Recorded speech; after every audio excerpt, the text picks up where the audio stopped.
تحية محملة بالخيرات والنعيم عليك أيا كان مكانك في هذه الدنيا، أيا كان دينك، أيا كان جنسك، أيا كان جنسيتك. وأهلا بيك معنا في هذه الرحلة وإحنا في الحلقة الثالثة، روائع يوم القيامة. فهمنا نقطة مهمة قوي الحلقات اللي فاتت عن تأثير النهايات على البدايات، وإزاي لو هي مشوهة الدنيا عندك هنا بتبوظ. واتكلمنا عن نقطة مهمة قوي، انت هتكون مفعول به ولا فاعل. عشان كده الحلقات اللي جاية لا تنتظر مني ان اكون بقدم لك معلومات هيبقى في حاجات كذا وهتبقى حلوة كذا وهتبقى جميلة كذا. لا، انا عايزك تبقى فاعل وتعيش كذا، تبقى انت فاهم كويس قوي انت لما هتعمل كذا هتعيش كذا، فهتعمل حاجات تخليك تدوق الروائع حرفيا وتبقى عايش فيها. الروائع هتبدأ من هنا قبل ما تبدأ هناك، واللي مش هيعرف يدوق الروائع هنا بجد صدقني هيبقى عندك مشكلة هناك وممكن تتصدم. اللي هيجي في الآخر يحس ان كله راح، كله اتدمر، يحس ان كل اللي عمله سراب. فاكر لما قلت لك هو قاعد يلمع ويدهن ويحط برفيوم، ومش ده اللي بيخلي الشركات تقبلك لو عايز تشتغل. في حاجات تانية كان مستخبي المعلومات اللي عندها او المعلومات بتاعتها عشان محدش بيتدبر او ما فكرتش او حتى شغلت مخك او حد خوفك وقالك انت هتفكر. لا لا لا لا لا، اعوذ بالله، تستخدم العقل. لا، لازم اذا جه نقل اوعى تستخدم العقل، وهي دي الكارثة. طب الكلام ده جه ازاي؟ وليه اللعب في النهايات؟ وانا عمال اقرا واشوف الحضارات القديمة والعقائد كان عندي مفاجأة رهيبة. كل العقائد بلا استثناء، وركز معايا في الجملة دي، كل العقائد بلا استثناء تم التلاعب في الصورة النهائية لتدمير الحياة او لتأثير، مش هقول تدمير عشان ما اكونش هبالغ قوي، للتأثير على واقعهم وعلى حياتهم. يلا بينا نبدأ بهدوء كده مع الحضارة الفرعونية. الحضارة الفرعونية كانوا شايفين ان في حياة بعد الموت، بس كان عندهم حاجة مهمة قوي. كانوا فاهمين ان القلب هو اللي هيتوزن في الاخر، فكان عندهم اهتمام مهم جدا بالقلب. يعني كانوا لما حد يموت بيطلعوا قلبه ويهتموا اعلى درجة تحنيط كانت بتكون في القلب، يحنطوه صح ويظبطوه صح ويفتحوا تاني ويرجعوا القلب تاني، لان هم فاهمين وفي قناعاتهم الصورة اللي في الاخر ان القلب بيتسجل فيه كل حاجة انت بتعملها، والقلب ده هو المسؤول عن النهاية وهو اللي هيتوزن، فلازم نظبطه ونجهزه لحسن يبوظ ويروح بايظ يودي الشخص في داهية. عندهم قناعة ان الانسان لما هيموت هينزل الى العالم السفلي، وركز معايا كده بقى، وهينزل تحت. هيروح على الحساب على طول؟ لا، لازم تحبيش، لازم حاجات كتير كده معقولة كده على الحساب مرة واحدة، لازم اكشن. فهيعدي على 12 بوابة، والبوابات حواليها تعابين كبرى. تعابين هي من ايام الفراعنة، خليك بس معايا للاخر. تعابين ووحوش، وهيعدي على بحيرة من النار. البحيرة دي فيها وحش، الوحش له راس تمساح، والوحش ده اسمه عاميت. وانت ماشي في البحيرة عاوز تروح للأبواب عشان الحساب، انت وحظك بقى الوحش كلك هبشك. لو كلك وهبشك بقيت في النار وتعذبت ورحت في داهية. لكن كل ده عرفت تجري وتعدي منه، هتدخل على البوابات وهتعدي من البوابات ومن الحاجات اللي فيها اللي وقفالك عشان اللي يهبشك واللي ياكلك من هنا واللي يعضك من هنا، لغاية ما تدخل على المكان بتاع الحساب.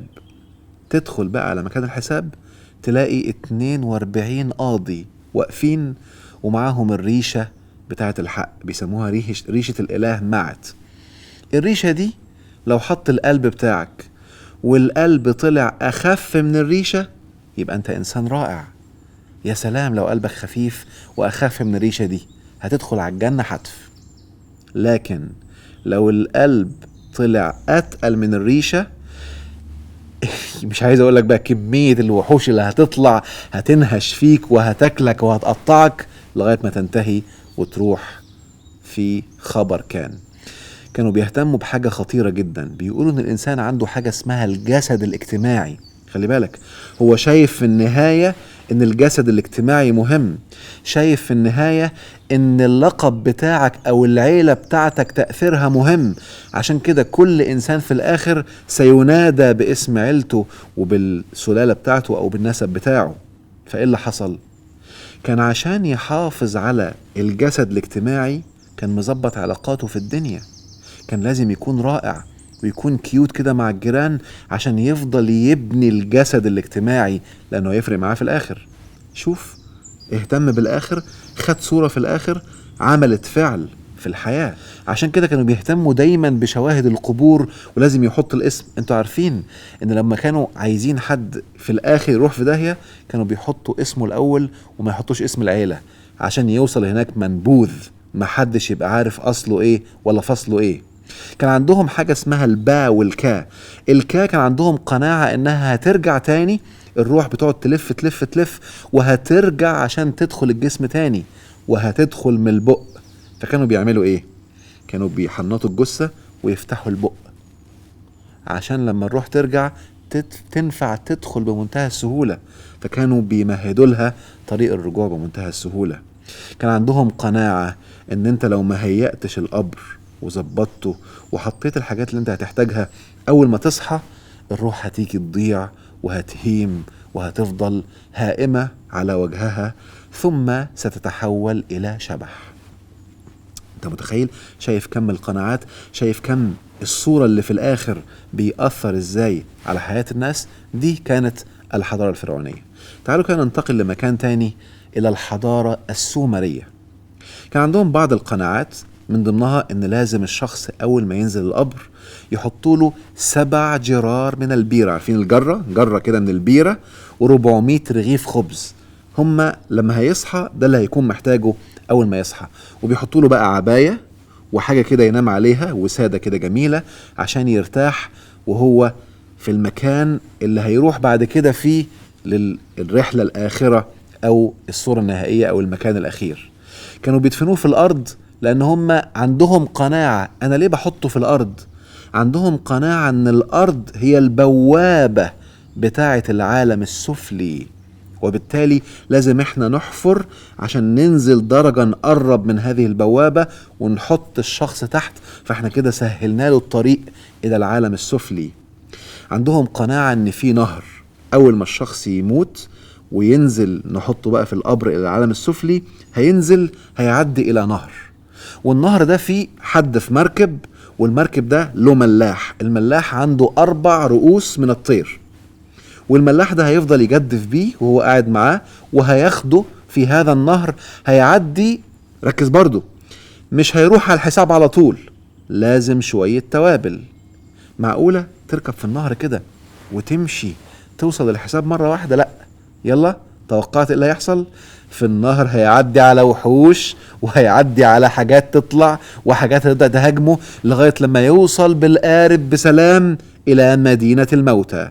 المدينة دي لها 7 بوابات. برضو معقولة الحساب مرة واحدة؟ لازم توابل، لازم رعب، لازم فزع.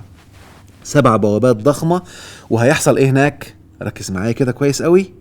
هتتجرد من كل حاجة، هتسيب ملابسك وتسيب بقى الاكل والعيش اللي لسه متبقي معاك، ولو لسه ما شربتش بعض البيرة اللي انت كنت واخدها هتسيبها. المهم، وهتدخل عاري تماما. عاري تماما؟ كله هيخش يوم الحساب كيوم ولدته امه، عاري تماما. فهيدخل عريان الى المحاكمة، مفيش اي لبس عليه. وكان عندهم قناعة ان الاله، او هم كانوا آلهة عندهم، ان الآلهة بتحب جدا كثرة النسل، وبالتالي كانوا، لانه شايف النهاية إلهي بيحب كثرة النسل، فأنا هخلف كتير. فكانوا بيتجوزوا بيخلفوا كتير عشان الإله يرضى عني. وحاجة مهمة خطيرة جدا جدا جدا، كانوا بيقولوا ان هو خلاص نزل وحطناه في القبر اللي هو بوابة العالم السفلي ده، وهو راح في طريقه وماشي بالمجداف بقى والملاح اللي ماشي معاه في النهر، وهيعدي على كل الحاجات دي لغاية ما يوصل البوابات ال7. وقبل ما يتعرى، لو أهله ما حطوش القرابين وقعدوا يجهزوا له في القبر كل شوية قرابين يذبحوا ويعملوا، مش هيلاقي ياكل، فهتبقى روحه هائمة وهيبدأ يعيش على بقايا الموتى. فكانوا اللي عايشين كل شوية لازم يروحوا يعملوا قرابين ويذبحوا ويحطوها عند القبر عشان اللي مات ما يروحش، ما يضيعش في الحياة الآخرة. تاني بفكر، تأثير النهايات أثر على البدايات. يعني إيه الكلام ده؟ حط له صورة إن أنت في الآخر الإله هيبقى مبسوط منك لو عندك أولاد كتير. توقع بقى حياته كان عايش فيها إزاي. حط له صورة إن أنت يلا عايش لو حد مات لازم تعمل له قرابين. تخيل بقى لو كل أسرة في حد كده، كل يعني أكيد كل عيلة فيها ناس ميتين، فكل شوية بقى اللي عايشين عمالين يشتغلوا ويجيبوا قرابين يروحوا يحطوها عشان اللي ميتين دول يلاقوا أكل وما يحصل لهمش ضياع ولا روحه تكون هائمة. انت متخيل؟ بفكر تاني، إذا شوهت، هقولها كل شوية، إذا تم تشويه النهايات سيتم التأثير على الحياة، على الواقع، على البدايات. تعال نشوف حضارة كمان، حضارة المايا. حضارة المايا أو المايا كانوا شايفين إن الحياة في الآخر هتنتهي بشكل كارثي، ويمكن هم أكتر حضارة بلغت قوي، أو مش عايز أقول أكتر، أول حضارة بلغت في شكل التدمير والانهيارات والتكسير، والكون كله هيتدك وهيتلخبط. فكان عندهم التصور ده، وكانوا شايفين لأنهم كانوا بيؤمنوا بالنجوم وعندهم قناعة أن النجوم بتعرفنا المستقبل. فحد من عندهم طلع وقال ان النهاية للعالم يوم 21 ديسمبر 2012. خلي بالك، ده شوه النهاية على الاخر وحط لها ميعاد كمان. كانت النتيجة ايه؟ لو انت بتتابع قريب 21 ديسمبر 2012، شفتوا فيلم 2012 كان بيحكي القصة دي. قبل 2012 ما تيجي، اللي مؤمن بحضارة المايا وبالفكر بتاعهم كان عنده حالة من الرعب، وقضى أيام رعب رهيبة في حياته. والمفاجأة، واللي تابع الأخبار عارف، كمية الناس عشان ما يحصلوش أو ما يحصل لهمش اليوم ده وما يكونوش عايشين في يوم انهيار العالم بدأوا ينتحروا. أيوة، بدأ ينهي حياته مئات الناس، بدأوا ينتحروا، وحصل انتحارات جماعية كتير قبل يوم نهاية العالم في 2012 تبعا لحضارة المايا. انت متخيل؟ النهايات تؤثر على البدايات. خلي بالك بقى، احنا لسه في المايا دلوقتي. بيقولوا بقى ان احنا النهاردة لما حد بيموت خلاص وبينزل ويدفن بيذهب الى رحلة الى العالم السفلي. مش عارف ليه سفلي، مفيش علوي خالص. المهم بيذهب الى العالم السفلي، كانوا بيسموه زيباليا.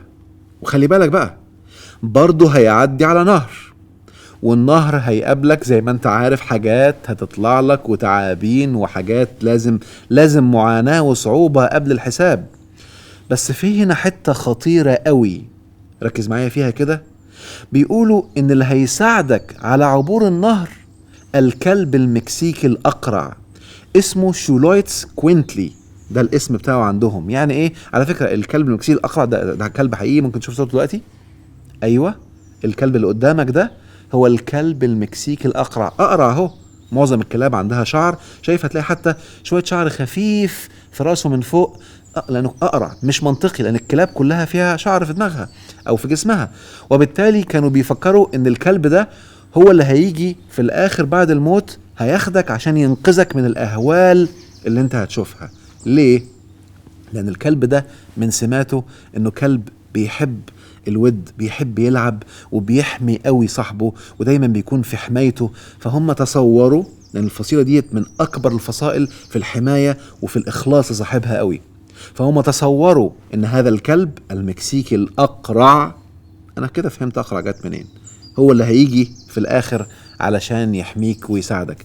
كان عندهم حاجة خطيرة قوي قوي قوي اسمها الموت المقدس. الموت المقدس، في موت عادي وفي موت بقى اللي بيحصل له بيبقى دايما عايش هناك في أروع ما يكون. اللي بيموت غرقان هيعيش الموت المقدس وهيحصل له الحاجات الرائعة في الآخر. المنتحر اللي تخلص من حياته ده موت مقدس، لأنه عرف يعمل حاجة كبيرة، وبالتالي ده موت مش زي أي موت، هيروح في روعة في الآخر بمنتهى السعادة والاستمتاع. اللي بيضحي بنفسه عشان الآخرين ده موت مقدس. يعني حد راح فجر نفسه، موت نفسه من أجل الآخرين، ده موت مقدس. وبالتالي أنا عاوز أخد الموت المقدس، أضحي بنفسي أو أنتحر. فهمتوا بقى ليه هم أكتر ناس انتحروا؟ المحاربين اللي بيتقتلوا في الحروب وفي المعارك، دول لو ماتوا بيموتوا موت مقدس، نهايتهم رائعة. بفكر تاني، عندما تشوه النهايات تشوه البدايات، والحياة بتاعتك بتبوظ. يلا كالعادة غمض عينك معايا وانوي بصدق هذه النية الرائعة: يا رب، أنا أنوي أن أكون من المتبينين الذين يرون الحق حقا وترزقهم اتباعه، ويرون الباطل باطلا وترزقهم اجتنابه. وشوف صورتك في الآخر في القيامة من الضاحكين المستبشرين السعداء المتنعمين. واحنا الآن في خطوات رائعة للوصول إلى هذه الصورة. أراك غدا إن شاء الله.